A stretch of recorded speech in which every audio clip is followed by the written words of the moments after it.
Hola, ¿qué tal? Yo soy Johnny Caladan, soy artista visual y maestro en estudios de género.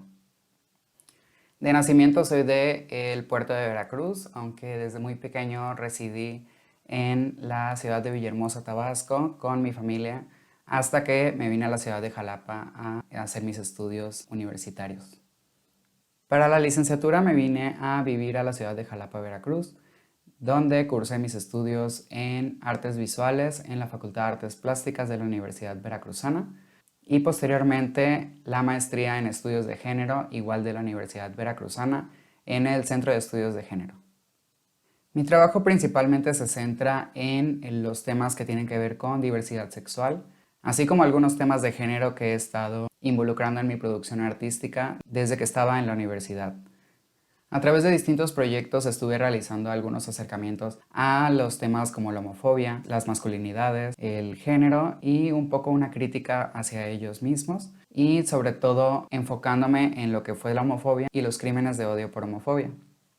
Estando en la licenciatura fue cuando decidí empezar a involucrar este tipo de temáticas, ya que era una situación, sobre todo la discriminación, la homofobia o los señalamientos sociales, era algo que yo vivía en el día a día. Por ello decidí empezar a hacer una aproximación desde las artes a algo que era muy personal en ese momento. Y tras una vaga investigación me doy cuenta que no solo se trataba de una situación mía en particular, sino que la discriminación, la homofobia e incluso los crímenes de odio son un problema bastante fuerte en nuestro país, que gran parte de la población que pertenece a la diversidad sexual lo vive. Fue cuando decidí empezar a trabajar proyectos centrados en este tipo de temáticas a manera de denuncia, a manera de comunicación, con la finalidad de generar algún tipo de reflexión social acerca de estas temáticas y en alguna medida ir provocando cambios hacia una cultura o una sociedad mucho más equitativa, tolerante y respetuosa con cualquier expresión de género, con cualquier expresión de la diversidad sexual y la identidad de género. Los primeros proyectos que realicé estaban mucho más cercanos al lenguaje del arte contemporáneo y estuve trabajando con diferentes medios y diferentes tipos de lenguajes artísticos, ya fuese instalación, escultura, arte objeto, incluso en animación, en grabado y en fotografía, que en su conjunto fue lo que me permitió explorar un poco más allá de la pintura, que era el medio principal que yo buscaba trabajar cuando ingresé a la Facultad de Artes.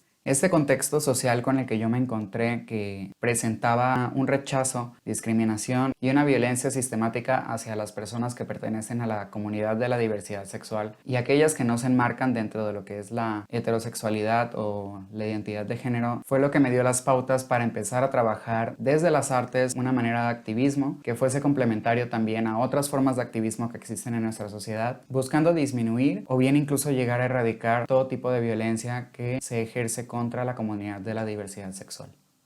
Un medio que he estado trabajando desde hace muchos años y que ha sido de gran interés para mí ha sido la sangre, justamente como en esta exposición, ya que para mí la sangre tiene una relación mucho más intrínseca con el ser humano que cualquier otro. Para mí la sangre significa mucho más que una parte esencial del ser humano. Yo utilizo la sangre como un símbolo que representa a toda la humanidad en una generalidad más allá del grupo sanguíneo, que puede tener relación con cualquier persona, no importando nacionalidad, religión, contexto o estrato social y por supuesto orientación sexual, sino que todos vivimos la violencia de la misma manera, ya que todos al recibir un impacto vamos a sangrar de la misma manera, sin importar todas estas situaciones más allá de el simple hecho de ser humanos, que es algo que creo que nos unifica a todos y esto convierte al material en algo con lo que cualquier persona se puede identificar al estar frente a ella. Además de que comunica de manera inmediata esta idea de dolor, de violencia, de agresión sobre otras personas, ya que todos tenemos una relación con el material y esto puede hacer que llegue al espectador de maneras mucho más personales o mucho más íntimas. Es ahí cuando empiezo a utilizar el material. Además, en este contexto de la violencia por homofobia y la violencia que puede culminar en los crímenes de odio por homofobia, que han sido de gran interés, particularmente en mi trabajo. Dentro de mis estudios universitarios también fui conociendo otros artistas más allá del arte tradicional o las artes plásticas que en el pasado me habían influenciado. Entonces empecé a sentir esta influencia de expresiones más contemporáneas y resalto artistas que por el medio, el material y por la temática social que han trabajado o la forma en la que la han abordado fueron una gran influencia para que yo hiciese este tipo de representaciones, que por ejemplo está Teresa Margoles o Hermann Nisch, quienes han hecho uso de estos recursos para comunicar todo toda una serie de situaciones sociales, en especial Teresa Margolles, que habla de la violencia en México a causa, por ejemplo, del narcotráfico o la trata de personas, entre otras temáticas, que para mí fue una influencia de cómo manejar una temática social que fuese de interés, que pudiese generar reflexiones y a la vez los medios a través de los cuales se comunican este tipo de situaciones.